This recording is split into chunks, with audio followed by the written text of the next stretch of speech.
Hey everybody, Christian from Treasure Town here, and we've got the finale. This is video number 5 in my grab bag competition against Max, or the Silverpicker. He is leading me right now by about 30 bucks, but we're both way in the black. Actually, maybe not way. Let me think about it. Yeah, I guess we have unboxed about 500 bucks of spending, and I think I'm right over 600. He's in the 630s, but the finale has a little more room for variance. This is going to be a 250 pound or dollar bag, not 250 pounds. That would be pretty crazy. And we're just going to kind of go for it, open this thing up, try to get as far past 250 as we can, and ideally way past Max. The only thing that we're going to be doing differently, instead of like a punishment or a prize, we're just going to be giving away at least one item from each of these hunts in a shared Whatnot live stream. So you can sign up for an account below if you haven't already, and make sure to bookmark my stream so that you can catch Silverpicker I's. All right, it's been too long. We got to open this thing up, and here's to the last in this series.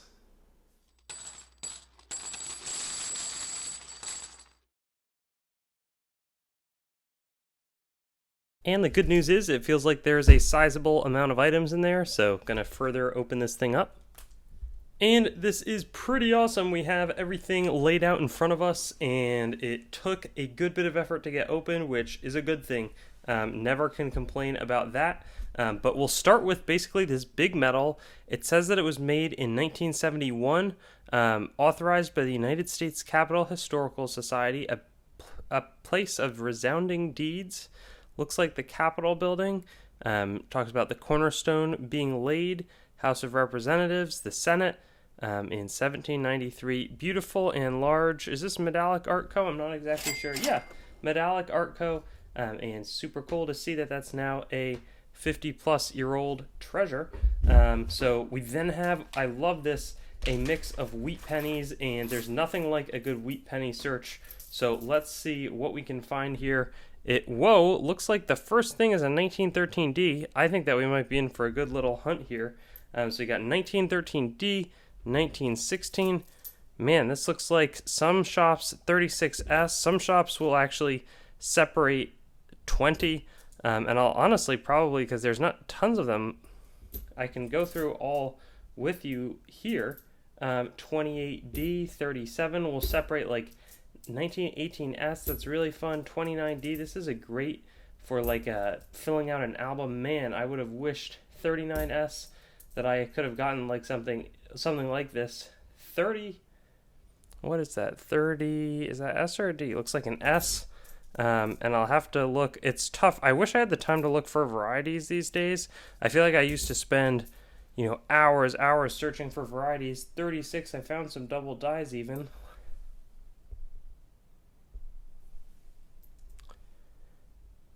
Be fun to look closely, and I don't think I see anything there.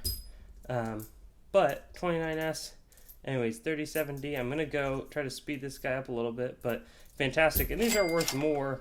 A couple individual here I'm sure could sell for a couple bucks, as collectors might try to fill out their sets. It's also interesting because I'd say I'm doing a little bit more with World and Ancient these days, and there you see it occasionally.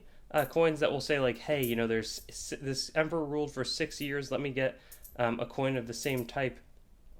But it's often less that you would have, since there was such variation in reverse dies.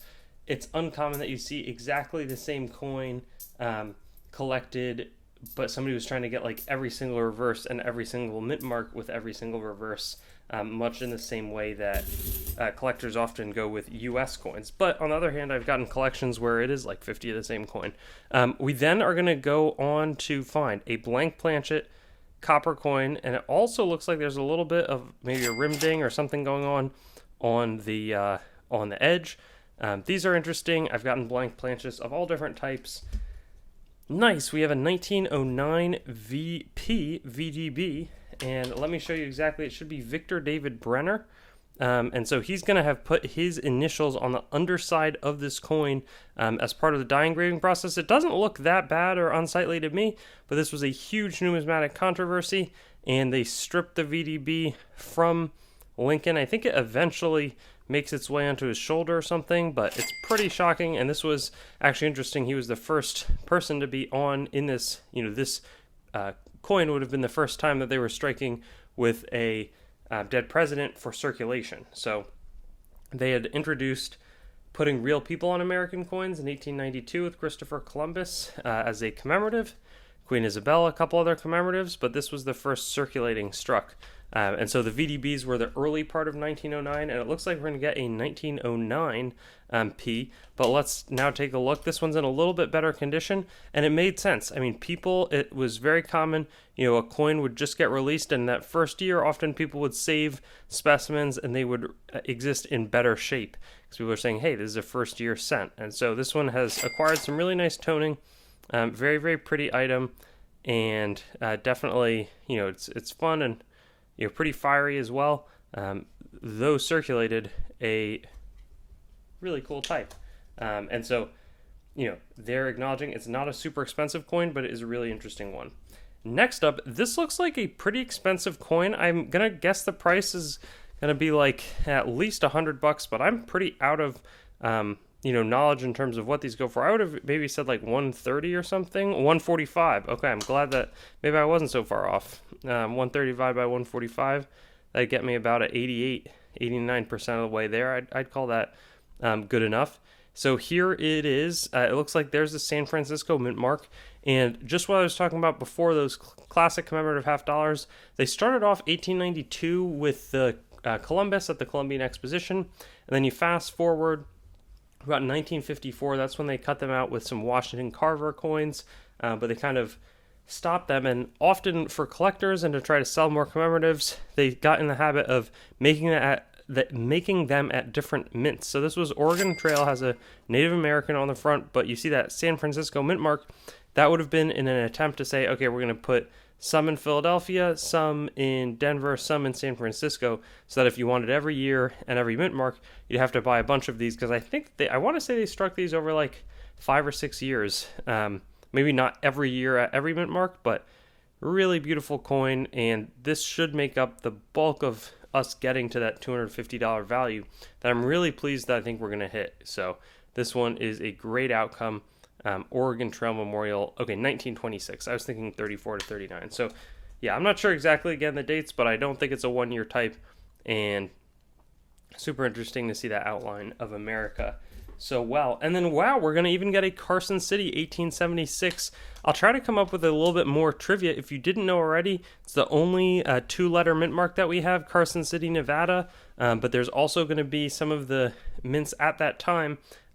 Well, not at that time, but they would have been stopped shortly before then, were Charlotte, C Mint, and Dahlonega, the original D Mint. Those both stopped during the Civil War. And then you have Carson City, you have New Orleans. And so, just a different time in terms of minting. There was so much silver coming out of the Comstock lode that they didn't want to transport it up to San Francisco, or certainly not back across the country. And the Denver Mint didn't exist at this point. I think that was in the early 1900s, maybe like 1907 or something like that. And so, Carson City it was. And the dies survive to this day. I believe Daniel Carr purchased them.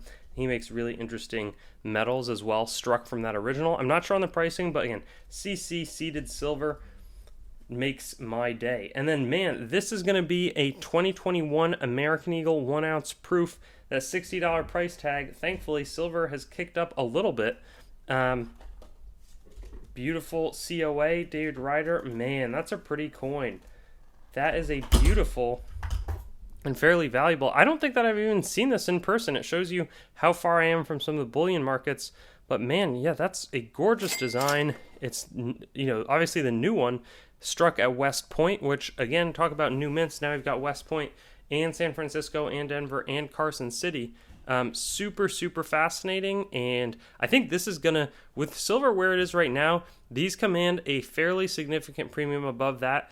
I hope that we're able to take down Silverpicker with this result. I mean, I think it's a really, really solid end to this one. We've got a great Oregon Trail. We've got a fantastic Carson City coin. This metal, I could see, metals I think are kind of coming back in style, especially, well, I've just been noticing, and this is me talking my own book, but on Whatnot, really high eye appeal metals are quite attractive and have been commanding pretty solid premiums. If something's not well struck, that's a different story. But when you have, 50 plus year old art like this, I think that this kind of scene and structure has changed. So again, fantastic unboxing. Let's hope that Silverpicker, doesn't get ripped off, but doesn't. I think I have to make up like $30 on him, but it seems like I think this was Van Quig Coins and Bullion. They're pretty fair in terms of how they've put this one together, and so I am pessimistic in terms of catching up to him, but I can cross my fingers. Thanks for watching the video. Make sure to head on over to treasuretown.com and sign up for our email list to stay up to date on everything that's happening, whether it's auction updates, exciting new inventory drops, coin collecting news, or general informational resources. Hope you enjoyed the video, and I'll see you on another one.